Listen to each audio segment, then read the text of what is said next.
Бүгүнкү күндө инсан өлүп атса, биз ошол инсанды койгондон кийин бизде айылда обязательно мал союш керек деген тема бар.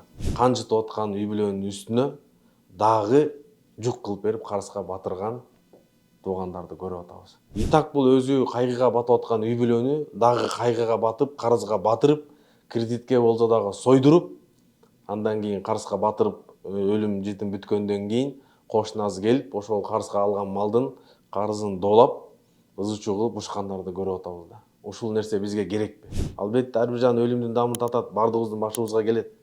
Бирөөбүзгө кеч келет, бирөөбүзгө эрте келет.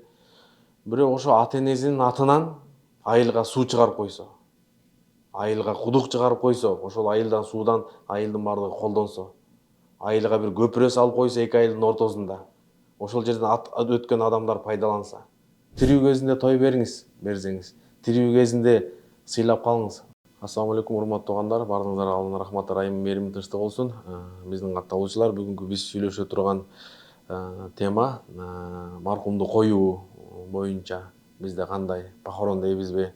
Ошол кезде мындай эми дин жагынан албетте аны устаздар айтып берет, бирок биздин көз караш менен, фактылар менен биз көргөн ситуациялар, окуялар жөнүндө айтып берейик. Бул канчалык бизге ушу бизге салт дейбизби? Салт эгер динге туура келе турган болсо ал жакшы эле, бирок динибизде да жок, салтыбызда жок нерселерди, ысырапкерчиликтерди кылып, бүгүнкү күндө канча деген үй бүлөлөр ушул похорон болгондон кийин артынан кыйналгандарды өз көзүм көргөн катары айтып берейин. Себеби Аллах Таала Куранда ичкиле жегиле бирөөгө ысырап кылбагыла дейт да. Бүгүнкү күндө инсан өлүп атса, биз ошол инсанды койгондон кийин бизде айылда обязательно мал союш керек деген тема бар.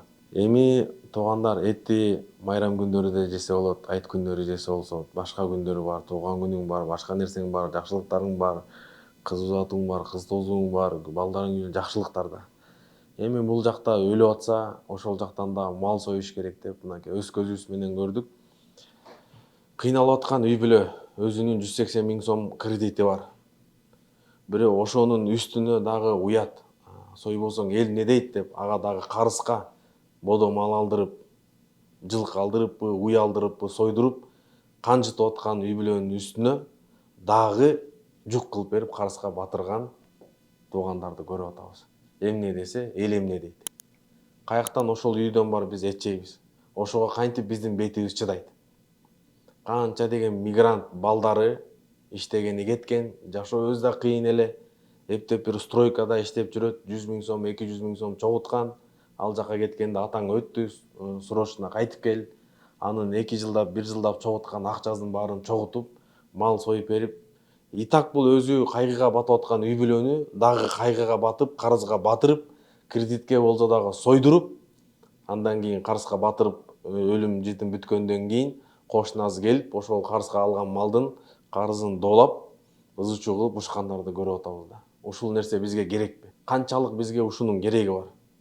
Кантип ушул жерден биз мал жейбиз, ошону биз мындай ой калчап көрүш керекпиз да. Эгер атасын ушунчалык тирүү кезинде сыйлагысы келсе, тирүү кезинде сыйласын. Азыр мингиспеген атты өлгөндөн кийин эл көрсүн үчүн союп, элге тамак берген не пайда?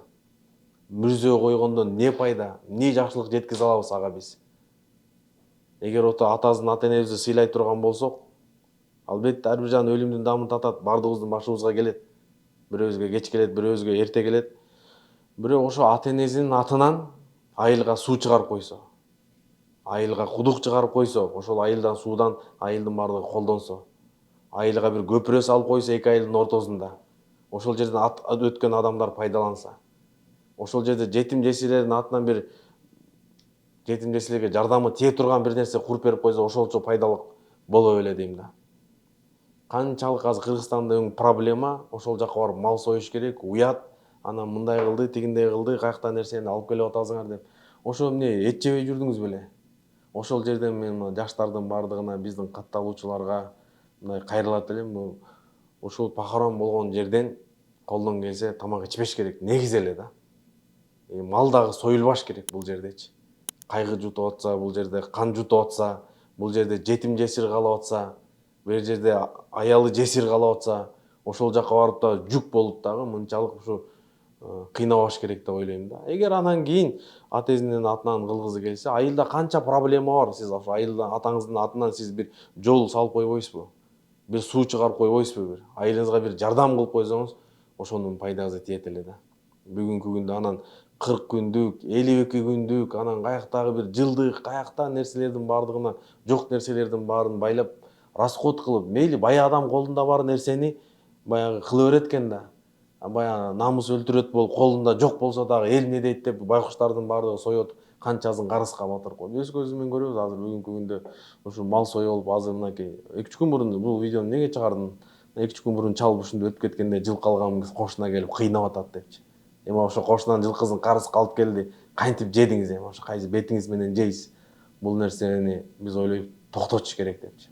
Динибизде да жок нерсени бир ушундай бир мероприятие менен аны союп, узатып, той бере бериңиз, тирүү кезинде той бериңиз, берсеңиз.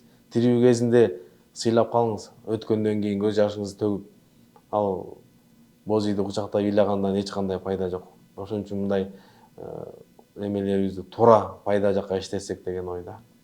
Сиздердин оюңуздар бул боюнча кандай? Комментарийга калтыра кетиңиздер.